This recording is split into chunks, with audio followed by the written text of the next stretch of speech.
வணக்கம் சாமி. ஆத்மா வணக்கம்மா. நெய்வேலிலேருந்து வரோங்க சாமி. சரிம்மா. எனக்கு கல்யாணம் ஆகி 3 வருஷம் ஆகுது. குழந்தை இல்லை. சரி, குழந்தை இல்லைன்னு சொல்லிட்டு உபதேசம் வாங்கிட்டு குழந்தை வேணாம்னு நினச்சிட்டு உபதேசம் வாங்கி பண்ணான்னு சொல்லணும். பண்ணி 6 மாதத்துலேயே இவங்க உண்டானாங்க. ஐயாவே நிறைய தடவை சொல்லியிருக்காரு. இவங்க பேர் ஐயா பேர் தான் வச்சுருக்குறோம். ஐயா பேர் வச்சுருக்கீங்களா?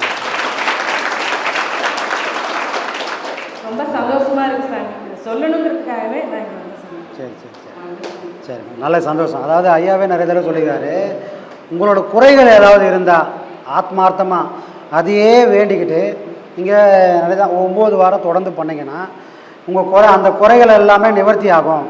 அதுக்கு நானே துணை இருப்பேன்னு அவர் நிறைய தடவை சொல்லியிருக்காரு. ஆனால் எல்லோரும் குறைகளோடு வரணும்னு கட்டாயம் இல்லை. ஆனால் மனசை ஊற்றுது ஒரு பொருள். அது எனக்கு கிடைச்சிருச்சுன்னா நான் அதுக்கப்புறம் அதை நினைக்க போகிறதே கிடையாது. அதுக்கப்புறம் என் வாழ்க்கை சீராகவே போயிடும். அந்த மாதிரி குறைகள் யாருக்கு எதுவாக இருந்தாலும் அந்த பரிபூர்ணமாக மனசில் நடக்குமா நடக்காதா என்ற கேள்விகளே இல்லாமல் ஐயா சொல்லிட்டாருப்பா அது நடக்குமான்னு யாரெல்லாம் பரிபூர்ணமாக அதை வேண்டி பண்ணுறாங்களோ அவங்களுக்கு அதை கேட்டதெல்லாம் கிடைக்குமா. அதுக்கு ஒரு உதாரணம் தான் நீங்கள். சார், இன்னொன்று சொல்லணும். நான் காசு இடைக்க காசு வைக்கிறேன்னு வேண்டிட்டு வந்தேன். கொஞ்சம் ஒரு 4 கிலோ 5 கிலோ இருக்குமோ அப்படின்னு காசு எடுத்துகிட்டு வந்தேன். அது பார்த்தா 7 கிலோவுக்கு மேலே இருக்குது. என் பிள்ளையோட வெயிட்டுக்கு மேலே இருக்குது.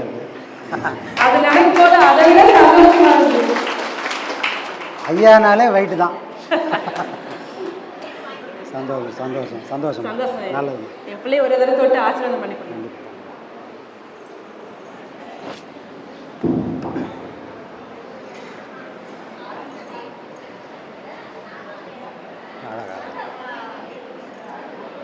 ஆத்மா வணக்கம் சாமி. ஆத்மா வணக்கம்மா. எங்கேருந்து வரீங்க? நாங்கள் ஊத்துக்கோட்டை தாஸ்குப்பம். பேர்? மஞ்சுளா. சொல்லுங்கம்மா, என்ன விஷயம்?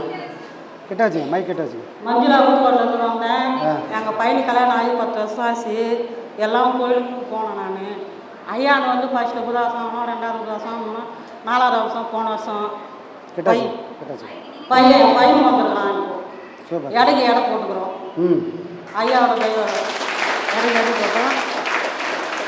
என்னோட நம்பிக்கை ஊரில் 1000 பேர் 1000 சொன்னாலும் சரி, என்னோட நம்பிக்கை ஐயான் வந்து உதாசம் வாங்கின பிறகு தான் அந்த பையன் பிறந்தான் நின்னா அப்படின்னு சொல்லிட்டு என்னோட நம்பிக்கை. ஆனால் ஐயான் வந்து காலையில் இடைக்கு போட்டு ஒரு பையன் வந்து 3 மாதம் ஆகும். 3 மாதம் 4வது பாடம் வாங்கியிருக்கேன். நான் பையன் 4வது பாடம் வாங்கியிருக்கேன். பேர் என்ன வச்சுருக்கீங்க? சாய்காந்த். சாய்காந்த். சாய் கிருஷ்ணா. நன்றி சாமி. நல்லதுங்க நல்லதுங்க. சித்தன் போக்கு சிவன் போக்கு.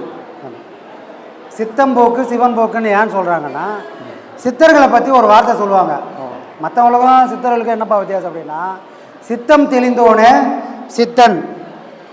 மற்றவங்களாம் சித்தர்கள் ஆக முடியாது.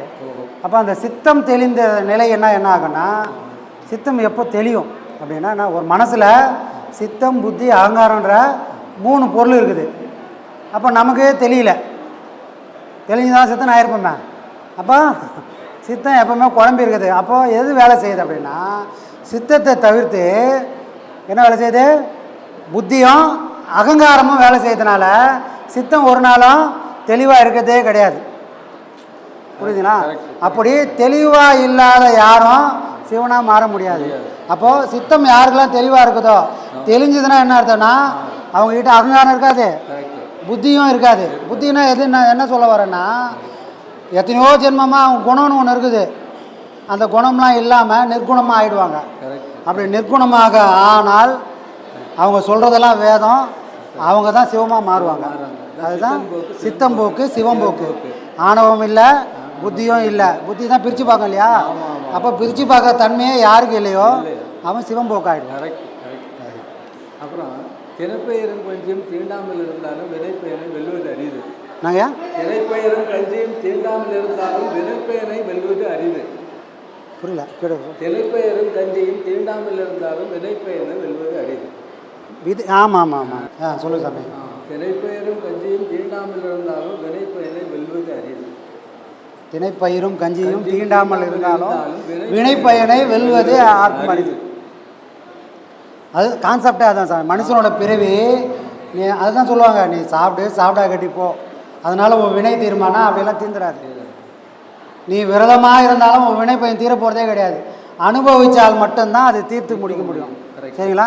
பேங்க்கில் கோடிக்கணக்கில் பணம் இருக்குது.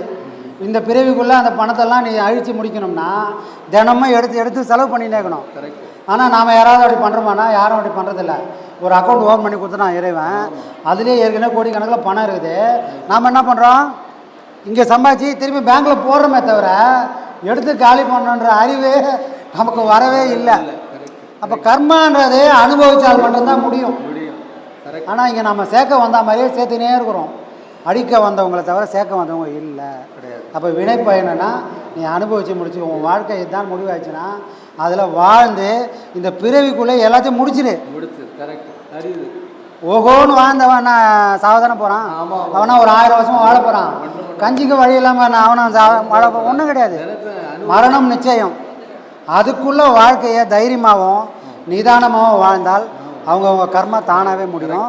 வேறு எந்த வகையிலையும் கர்மாவை அழிக்கவே முடியாது. அதுதான் அவங்க சொன்னாங்க.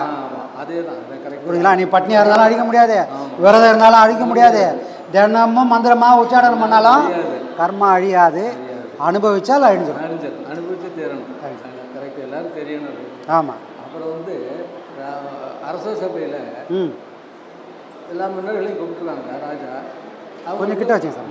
மூணே பாட்டில் 3 கோடி பாடணும்னாங்க. 3 பாட்டில் முடியணும், 3 கோடியாக இருக்கணும்னாங்க. எல்லாரும் பாடினாங்க, ஒன்றுமே யாருக்கு பாதியில் போயிட்டாங்க. கடைசி அவ்வை வந்தாங்க. அவங்க நான் பாடுறேன், மனமில்லா பெண்டியரோட கூடி இருப்பதை விட இராமல் இருப்பது 1 கோடி, குணமில்லா பெண்டியரோட கூடி இருப்பதை விட இராமல் இருப்பது 1 கோடி, மரியாதார் வாசல் மிதியாமல் இருப்பது 1 கோடி. பிரைஸ் அவ்வைக்கு. ரைட், கொஞ்சம் கிட்ட வச்சுங்க. அதுதான் இது எல்லாமே கோடிக்கு சமம். கோடிக்கு 3 பாட்டில் 3 கோடி.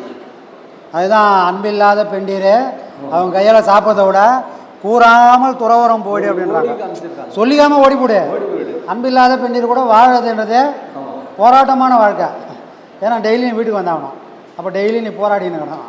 அந்த மாதிரி ஒரு சாப்பாட்டு போகிறது கூட பிச்சைக்காரனுக்கு போட்டாவே அன்பாக போடணும், வீட்டுக்காரனுங்க. அப்போ அன்பு இல்லாத பெண்டீர்கிட்ட சொல்லவே வேணாம், ஓடி போடு அப்படின்றாங்க. ஆனால் அந்த மாதிரி கேட்டு யாரும் ஓட வேண்டிய அவசியம் இல்லை. ஓடணும்னா அது பெரிய பிரச்சனை ஆகிடும். அதனால் அது ஒரு காலம். துறவரத்துக்கு என்னன்னா தகுதி.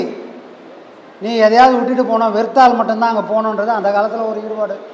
இல்லை நீ எதுவும் வெறுக்கலைன்னா எல்லாத்தையும் ஆண்டு அனுபவித்து முடிச்சுட்டு உன் பிள்ளைங்களுக்கு பேர பிள்ளைங்களாம் செஞ்சுட்டு நீ காசி ராமேஸ்வரம் போய் உன் கர்மாவை தொலைச்சிக்கோ, நீ சாகிற வரைக்கும் அங்கேயே இருந்து செத்து போயிடு அப்படின்னு. ஆனால் இந்த காலத்துக்கு அது ஒத்துப்பட்டு வருமானா ஒத்துப்பட்டு வராது. நல்லவங்களோ கெட்டவங்களோ நாம் அட்ஜஸ்ட் பண்ணுற மாதிரி தான் அவங்களும் நம்மளை அட்ஜஸ்ட் பண்ணி தான் குடும்பம் நடந்துன்னு கிடக்குது. யாரோ ஒருத்தரையே அட்ஜஸ்ட் பண்ணி எந்த குடும்பம் வாழ்ந்துடவே முடியாது. 2 பேரும் எங்கேயோ ஒரு இடத்துல விட்டு கொடுக்கணும், 2 பேரும் எங்கேயோ ஒரு இடத்துல கொஞ்சம் இழுத்து பிடிக்கணும். அதை சாமர்த்தியமாக பண்ணால் அந்த குடும்பம் ஊருக்கு உதாரணமாக இருக்கும். இல்லைன்னா ஊர் சிரிக்கிற மாதிரி ஆகிடும். எப்போ சபை ஏறி தாலி கட்டிட்டோமோ அப்போ ஊருக்கு பதில் சொல்ல வேண்டிய சூழ்நிலை நமக்கு வந்துடுச்சு. அப்போ நாம் எதை பண்ணாலும் ஊர் என்ன நினைக்கின்றதையும் கொஞ்சம் யோசனை பண்ணி எதுலேயும் கொஞ்சம் நிதானமாக இருந்தால் யாரும் கேலி பண்ணுற வாழ்க்கை யாருக்கும் அமையாது. விட்டு கொடுத்தாலன்றி வாழ்க்கை வராது சார். மரியாதார் வாசல் மிதியாமல் இருப்பது 1 கோடி. ஆமாம். மனமில்லா பூவை முடிப்பதை விட முடியாமல் இருப்பது 1 கோடி. வாசனை இல்லாத பூ அது எதுக்கு சமம்? 2 அர்த்தமாக சொல்லலாம் சாமி. அது வாசனை இல்லாத பூவை மோந்தா என்ன ஆகிட போகுது? ஒன்றும் ஆகாது. அப்போ குணம் இல்லாத பெண்டீரும் மனம் இல்லாத பூவும் 2மே ஒன்று தான். ஏன் எல்லாருமே பெண்டீர் அப்போனா அவனா பாவப்பட்ட ஜென்மமா? ஏன் ஊரில் நீ தான் இல்லாத பண்ணுறதெல்லாம் பண்ணுற, ஆனால் ஊரில் பொம்பளை மேலேயே பை சொல்லிக்கிறீங்களா அப்படின்னு நாங்கள் கேட்குறாங்க. ஒரு உதாரணம், ஆம்பளை எப்பவுமே அறிவு கம்மி. ஆம்பளைக்கு யாராவது சொல்லிக்கிறாங்களா? பெண் புத்தி பின் புத்தின்னு சொல்லிக்கிறாங்க. ஆம்பளை பார்த்து சொல்லிக்கிறாங்களா? ஆண் புத்தி பின் புத்தின்னு யாரா சொல்லிக்கிறாங்க? சொன்னதே கிடையாது. ஏன்னா அவனுக்கு அந்த நேரத்துக்கு வாழ்றதுக்கே போய்ச்சி இல்லை. பொம்பளைக்கு மட்டும்தான் இன்றைக்கும் கரெக்டாக வாழ முடியும். அடுத்து இப்படியே போனால் அடுத்து என்ன ஆகும்ன்றதையும் புரிஞ்சு நடக்கக்கூடிய சக்தி யாருக்கு இருக்குதுன்னா பெண்ணுக்கு மட்டும்தான் இருக்குது. அதனால் என்ன பண்ணாங்க, ஆம்பளை அப்படி இப்படி இருந்தால் கூட அவனை தூக்கி நிமித்தி சரி பண்ண முடியும். அதனால் எல்லா அறிவுரையும் யாருக்கு சொன்னாங்க? பெண்ணுக்கு சொல்லி வளர்த்தாங்க. பெண்ணு தான் குடும்பத்தை காப்பாற்றுறா, ஆம்பளை காப்பாற்றதே கிடையாது. 4 பேர் ஒன்றா சேர்ந்து 4 ஆம்பளைங்க வந்தாலும் யாரும் அதை ஊடுன்னே சொல்ல போகிறது கிடையாது. பேச்சுலர் ரூமு தான் சொல்லுவாங்க. யாரும் எட்டி கூட பார்க்க மாட்டாங்க அந்த பக்கம். ஆனால் என்றைக்காவது அந்த வீட்டில் ஒரு பொம்பளை வந்துச்சுன்னா அன்றைக்கி தான் அது குடும்பமாக ஆகும். இப்போ எல்லா வகையிலையும் பெண்ணு தான் முன்னோடி. அந்த முன்னோடின்றதுனால எல்லாத்தையும் என்ன பண்ணாங்க, பெண்ணு கையிலே ஒப்படைச்சாங்க. அவங்கள தாழ்த்தணும்னு எந்த அவசியமும் கிடையாது. அவங்களுக்கு அந்த சாமர்த்தியமும் இருக்குது. நமக்கு தான் அது இல்லை. அதனால் எல்லாத்தையும் அங்கே கொடுத்துட்டாங்க. சொல்லுங்கள் சாமி.